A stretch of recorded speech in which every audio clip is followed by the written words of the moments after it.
Innal hamdalillah nahmaduhu wa nasta'inuhu wa nastaghfiruh wa na'udzu billahi min shururi anfusina wa sayyiati a'malina may yahdihillahu fala mudhillalah wa may yudlil fala hadiyalah. Asyhadu an la ilaha illallah wahdahu la syarikalah wa asyhadu anna Muhammadan abduhu wa rasuluh sallallahu alaihi wa ala alihi wa sahabatihi ajma'in wa man tabi'ahum bi ihsanin ila yaumiddin. Ya ayyuhalladzina amanu taqullaha haqqa tuqatih wa la tamutunna illa wa antum muslimun.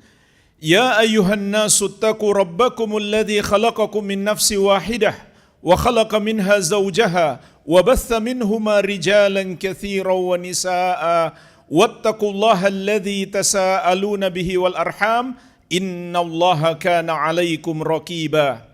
Ya ayyuhalladzina amanu taqullaha wa qulu qawlan sadida yuslih lakum a'malakum wa yaghfir lakum dhunubakum wa may yuti'illaha wa rasulahu faqad faza fawzan 'azima. Amma ba'd. Fa ikhwani jamaah salat Jumat kaum muslimin rahimani wa rahimakumullah, semoga Allah Subhanahu wa taala senantiasa mencurahkan rahmatnya kepada kita sekalian. Setiap hamba menginginkan kebahagiaan dalam hidupnya.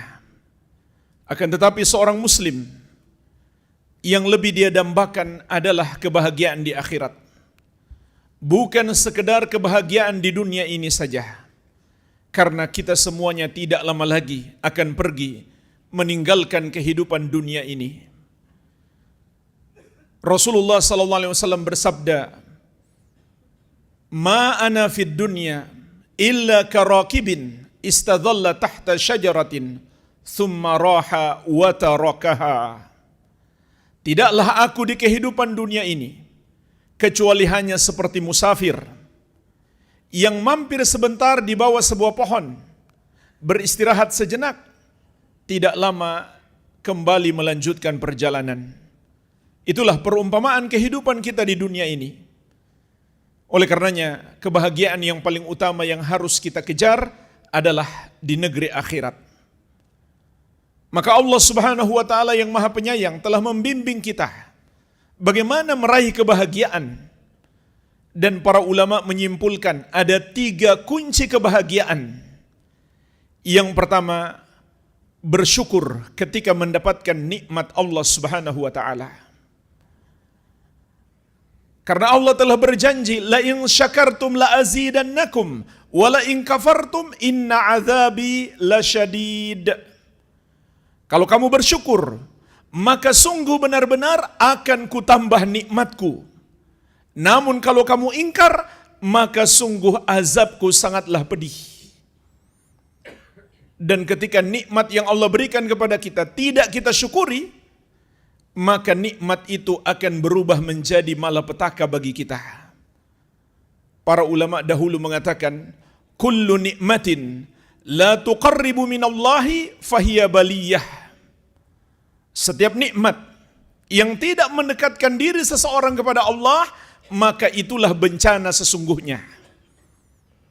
Rasulullah sallallahu alaihi wasallam mengingatkan kita, "Idza ra'aitallaha yu'til 'abda minad dunya 'ala ma'asihi ma yuhib, fa innama huwa istidrajun."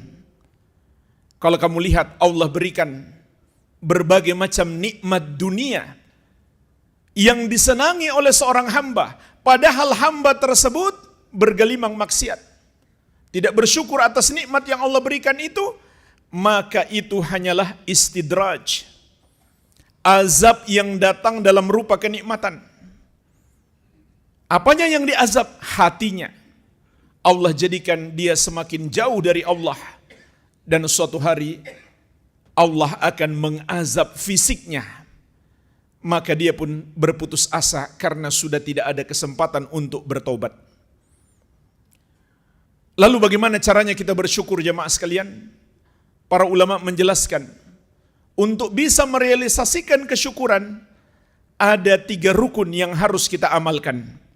Yang pertama, bersyukur dengan hati. Yaitu kita meyakini mengakui segala nikmat datangnya dari Allah Subhanahu wa taala. Sehingga hati kita pun merendah di hadapan Allah, tidak menyombongkan diri. Hati kita pun mengagungkan Allah, disertai cinta kepadanya, karena Dia yang maha baik kepada kita, yang telah mencurahkan segala kenikmatan. Wa ma bikum min nikmatin faminallah. Apapun nikmat yang ada padamu, itu datangnya dari Allah Subhanahu wa taala. Wa ma min dabbatin fil ardi illa 'ala Allahi rizquha. Tidak ada satupun yang berjalan di muka bumi kecuali Allah yang menjamin rezekinya. Yang kedua, bersyukur dengan lisan, yaitu kita puji Allah dan kita sandarkan nikmat itu hanya kepada Allah. Wa amma bi ni'mati rabbika fahaddits. Adapun nikmat Rabbmu, maka ceritakanlah, yaitu pujilah Allah, alhamdulillah atas nikmat yang Allah berikan. Jangan seperti Qarun, dia berkata, utituhu ala ilmin indi. Aku punya harta yang melimpah karena ilmu yang aku miliki. Maksudnya ilmu bisnisnya, ilmu tentang bagaimana cara dia mengumpulkan harta. Padahal itu hanyalah sebab. Kita belajar agar kita bisa bekerja dengan baik. Kita masuk kantor untuk bekerja dengan baik. Itu hanya sebab. Yang memberikan rezeki adalah Allah Subhanahu wa taala. Maka sepatutnya kita puji Allah. Jangan memuji diri kita. Jangan pula memuji selain Allah Subhanahu wa taala. Yang ketiga, bersyukur dengan seluruh anggota tubuh, yaitu dengan menggunakan seluruh anggota tubuh kita untuk menaati Allah Subhanahu wa taala. Segala nikmat yang Allah berikan kepada kita, kita manfaatkan untuk taat kepada Allah. Oleh karenanya para ulama menjelaskan, hakikat syukur itu adalah ta'atul mun'im, menaati sang pemberi kenikmatan. Allah Subhanahu wa taala berfirman, "I'malu ala Daud syukra." Beramallah wahai keluarga Daud untuk bersyukur kepada Allah Subhanahu wa taala. Nabi kita yang mulia Nabi Muhammad sallallahu alaihi wasallam bukanlah orang yang memiliki kekayaan melimpah. Tetapi beliau adalah orang yang paling bersyukur. Dan nikmat hidayah, nikmat ibadah yang Allah berikan kepada beliau adalah yang terbesar. Sehingga beliau menjadi orang yang paling bersyukur. Ketika beliau sholat malam, sholat tahajud, saking lamanya beliau berdiri membaca ayat-ayat panjang, lamanya ruku dan sujud beliau, maka kedua kaki beliau pecah-pecah. Ummul Mukminin Aisyah radhiyallahu anha bertanya, "Ya Rasulullah, mengapa engkau beribadah sedemikian rupa? Bukankah dosamu yang telah lalu maupun yang akan datang sudah diampuni oleh Allah?" Maka Rasulullah sallallahu alaihi wasallam menjawab, "Wahai Aisyah, afala akunu abdan syakura? Tidakkah aku menjadi seorang hamba yang selalu bersyukur?" Jadi beliau melakukan amal-amal ketaatan kepada Allah untuk bersyukur kepadanya. Inilah jemaah sekalian hakikat syukur. Beribadah kepada Allah Subhanahu wa taala. Dan hakikat ibadah adalah mentauhidkan Allah, yaitu memurnikan ibadah tersebut hanya untuk Allah semata. Tidak sedikit pun kita persembahkan kepada selain Allah. Karena kita yakin hanya Allah yang berhak disembah. Semua yang disembah selain Dia adalah batil. Sahabat yang mulia Ibnu Abbas radhiyallahu anhuma berkata, "Kullu ma warada fil Qur'ani minal ibadah fa ma'naha tauhid." Semua kata ibadah yang terdapat dalam Al-Qur'an artinya adalah tauhid. Karena jemaah sekalian, ibadahnya orang musyrik, orang yang mempersekutukan Allah, tidak diterima oleh Allah Subhanahu wa taala, sebagaimana firman-Nya, "Walau asyraku lahabita anhum ma kanu ya'malun." Andai mereka berbuat syirik, terhapuslah amalan-amalan yang mereka kerjakan. Oleh karenanya jemaah sekalian, orang yang menyembah atau menuhankan selain Allah, tidak mungkin dia bisa menjadi orang yang bersyukur. Karena orang yang bersyukur itu, dia beribadah kepada Allah yang satu saja. Tidak sedikit pun dia mempersembahkan ibadahnya kepada selain Allah. Dan dia tunduk patuh terhadap semua ketentuan Allah. Dia jalankan perintah Allah dan dia jauhi larangannya. Itulah hakikat kesyukuran. Kunci sukses yang kedua, bersabar ketika menghadapi musibah. Ketika menghadapi hal-hal yang tidak menyenangkan dalam hidup kita. Maka ketika itu jamaah sekalian, musibah akan berubah menjadi kebaikan bagi kita. Di antara kebaikan musibah yang sangat besar adalah dapat menjadi pintu hidayah. Sebagaimana firman Allah Subhanahu wa taala, "Wa may yu'min billahi yahdi qalbah." Barang siapa yang beriman kepada Allah, yaitu dia yakin semua musibah yang menimpanya adalah takdir Allah dan dia hadapi dengan kesabaran, yahdi qalbah, maka Allah akan memberikan hidayah kepada hatinya. Makanya sering kita dengar ada orang yang bergelimang maksiat, ketika dia ditimpa musibah, dia pun bertobat kepada Allah Subhanahu wa taala karena dia telah mendapatkan hidayah dari Allah Subhanahu wa taala. Sebaliknya, banyak orang yang Allah berikan kenikmatan, dia pun semakin jauh dari Allah Subhanahu wa taala. Maka musibah yang mendekatkan kita kepada Allah itu lebih baik daripada nikmat yang menjauhkan kita dari Allah Subhanahu wa taala. Dan pahala kesabaran itu sangat besar. Allah Subhanahu wa taala berfirman, "Innama yuwaffas sabiruna ajrahum bighairi hisab." Sesungguhnya pahala orang-orang yang sabar tanpa terhitung. Rasulullah sallallahu alaihi wasallam bersabda, "Inna idzamal jaza ma'a idzamil bala." Sesungguhnya besarnya pahala bergantung pada besarnya musibah. Wa innallaha idza ahabba qauman ibtalahum faman radiya falahu ridha wa man sakhita falahu sakhat. Dan sesungguhnya Allah apabila mencintai satu kaum, Allah timpakan kepada mereka bala. Allah uji mereka dengan musibah. Kalau seseorang ridho dengan takdir Allah tersebut, maka Allah pun ridho kepadanya. Namun apabila seseorang marah, tidak terima dengan takdir Allah, maka Allah pun murka kepadanya. Jadi subhanallah jemaah sekalian, ternyata musibah itu di antara tanda cinta Allah kepada kita. Rasulullah sallallahu alaihi wasallam juga bersabda, "May yuridillahu bihi khairan yusib min." Barang siapa yang Allah kehendaki kebaikan baginya, Allah timpakan kepadanya musibah. Dan di antara kebaikan terbesar di balik musibah adalah penghapusan dosa-dosa seorang hamba. Sebagaimana sabda Nabi sallallahu alaihi wasallam, "Ma min musibatin tusibul muslim illa kafarallahu anhu biha khatayahu hatta syaukati yushakuha." Tidak ada satu musibah pun yang menimpa seorang muslim kecuali dengan sebab itu Allah hapuskan dosa-dosanya meskipun hanya duri kecil yang tertusuk di kakinya.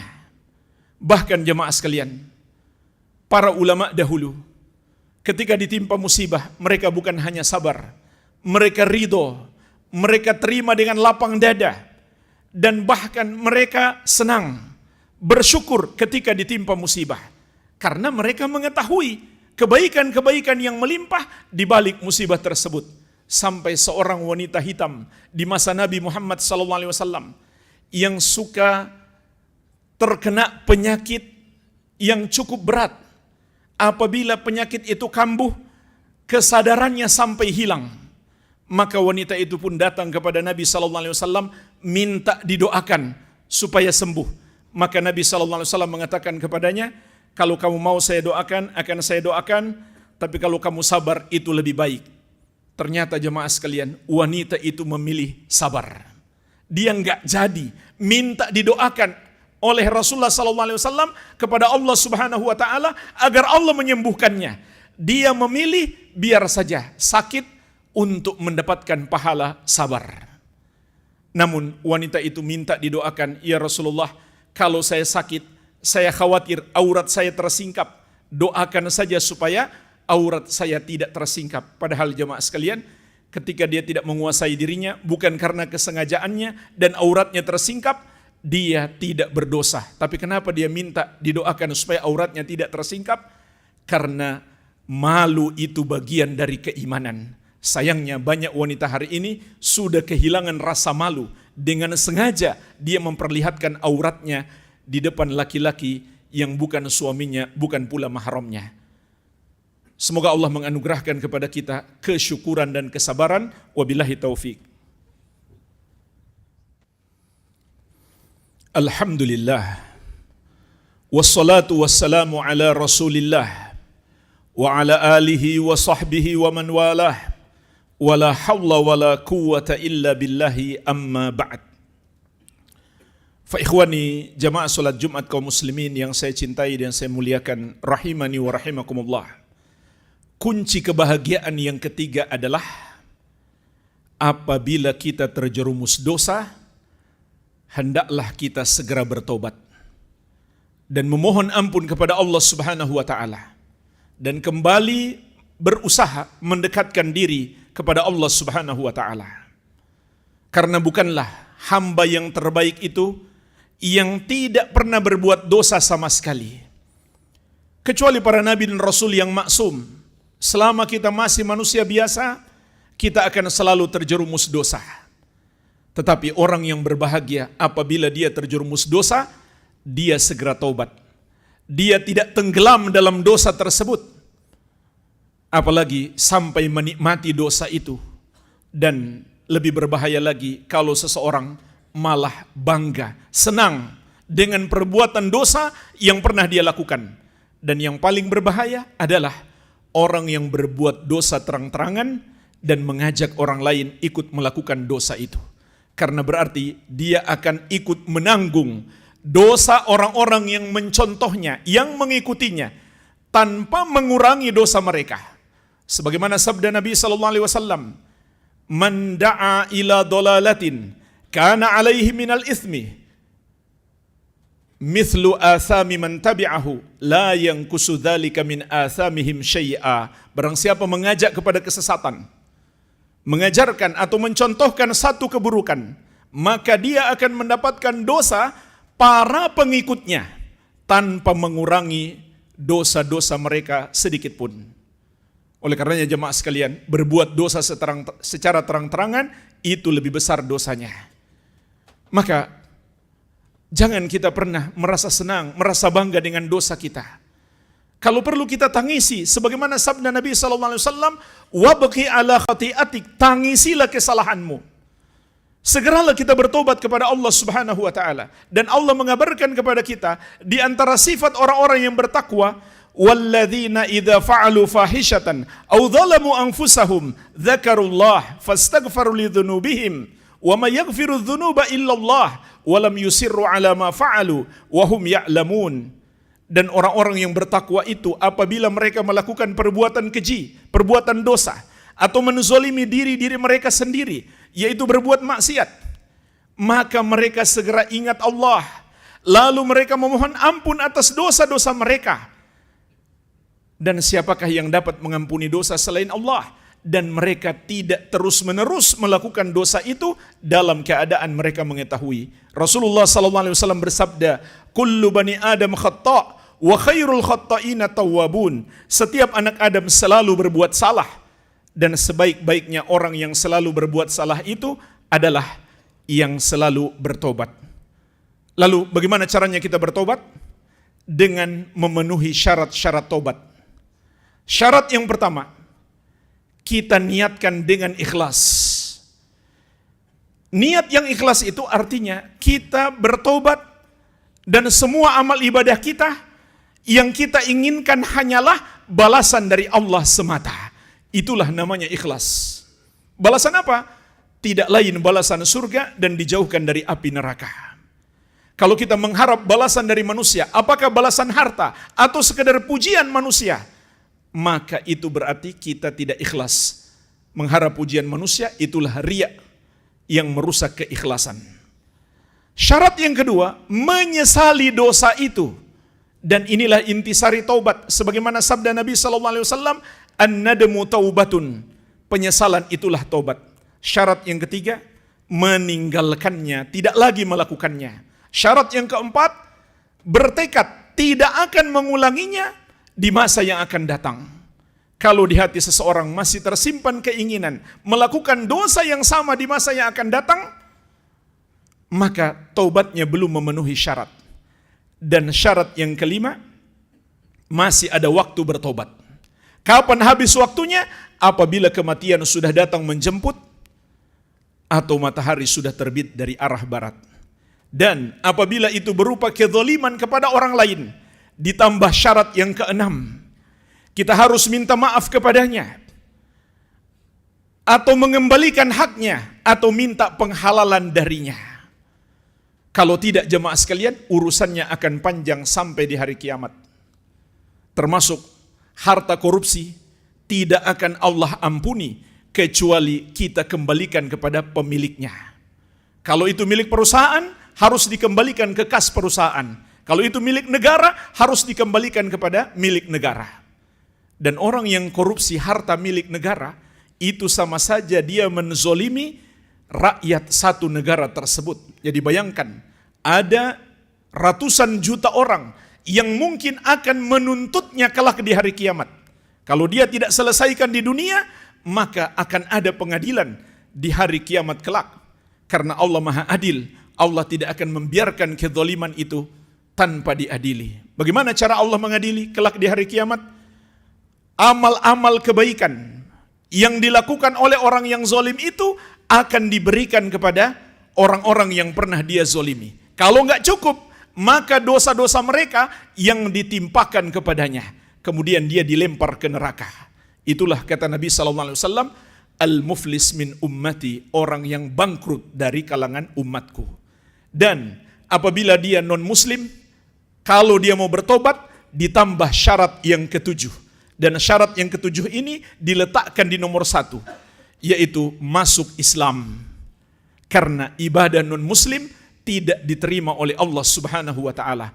Sebab mereka tidak beriman kepada Allah dengan mengucapkan asyhadu an la ilaha illallah, dan tidak beriman kepada Rasulullah sallallahu alaihi wasallam dengan mengucapkan wa asyhadu anna Muhammadar Rasulullah, maka Allah menegaskan wa ma mana'ahum an tuqbala minhum nafaqatuhum illa annahum kafaru billahi wa birasuli, dan tidak ada yang menghalangi diterimanya sedekah-sedekah mereka, diterimanya semua amalan mereka, kecuali karena mereka kafir kepada Allah dan Rasulnya.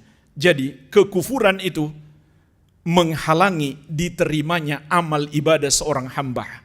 Oleh karenanya orang yang paling merugi di kehidupan dunia ini adalah orang yang rajin berbuat baik tapi dia tidak masuk Islam. Karena amal-amal baiknya tidak bisa dia petik kelak di hari kiamat disebabkan terhapus oleh dosa kekafiran yang dia lakukan. Sebagaimana juga firman Allah Subhanahu wa Ta'ala, wa may yakfur bil imani faqad habita amaluhu wa huwa fil akhirati minal khasirin. Barang siapa yang kufur terhadap keimanan, maka terhapuslah amalannya dan dia di akhirat kelak termasuk orang-orang yang merugi. Dan tobat yang paling agung itu sendiri adalah masuk Islam, meninggalkan kekufuran kepada keimanan, meninggalkan kesyirikan, meninggalkan penyembahan kepada selain Allah, kepada tauhid, kepada peribadahan hanya untuk Allah yang satu saja. Inilah taubat yang paling agung, dan itu akan menghapuskan semua dosa-dosa yang lain. Sebagaimana sabda Nabi SAW, annal Islam yajubbu ma qablah. Masuk Islam akan menghapuskan dosa-dosa apapun yang pernah dilakukan oleh hamba tersebut sebelum dia masuk Islam. Semoga Allah Subhanahu wa Ta'ala menganugerahkan kepada kita semuanya kebahagiaan di dunia dan di akhirat. Allahumma salli ala Muhammad wa ala ali Muhammad kama sallaita ala Ibrahim wa ala ali Ibrahim innaka Hamidum Majid. Allahumma ighfir lil muslimina wal muslimat wal mu'minina wal mu'minat al ahya'i minhum wal amwat innaka sami'un qaribun mujibu da'awat. Allahumma ansur ikhwanana al-muslimina fi Filistin. Allahumma ansur ikhwanana al-mujahidina fi Filistin. Allahumma ansur ikhwanana al-muslimina wal mujahidina fi kulli makan. Rabbana atina fid dunya hasanah wa fil akhirati hasanah wa qina adzabannar. Wa sallallahu ala nabiyyina Muhammadin wa alihi wasallam. Walhamdulillahi rabbil alamin.